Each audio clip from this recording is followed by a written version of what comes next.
Welcome back. Today we're going to go ahead and talk about electrolytes. And something that happens to a lot of people when they water fast is they get an electrolyte imbalance. The reason for this is pretty simple. We're only taking in water most of the time, which means we're not taking in electrolytes, so our body depletes them, and there's no way for us to get them back. Well, technically, there is. You can take electrolyte supplements. I will link to some in the description of this video. Out of all the different electrolytes that there are, the one that we imbalance the most is going to be sodium. We sweat out the salt in our body. So taking in some pink Himalayan salt or taking a swig of some pickle juice, if you're feeling nauseated or you're feeling a headache come on real bad during a water fast, is perfectly fine and acceptable. It will not break your fast and you'll be good to go. It'll actually help you feel a lot better.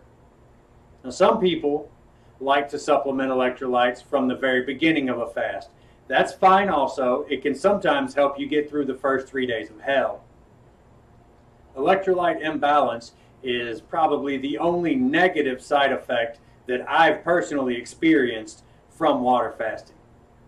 If you keep your sodium levels high, taking in some pink salt or whatever, pickle juice, supplements, whatever you want to take in, as long as there's no calories, that's on you, you're all good.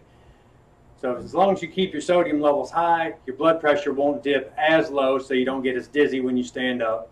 It prevents you from getting the headaches and the nausea, and overall it can just help your experience.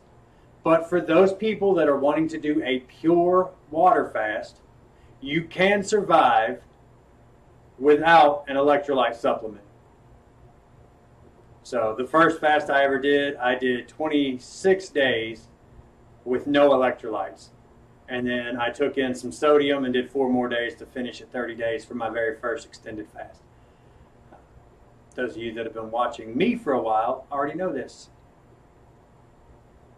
So that's it. Electrolytes, they're important. They're not absolutely necessary to supplement during a fast. They are absolutely necessary for your body, obviously. And I look forward to seeing you in the next class.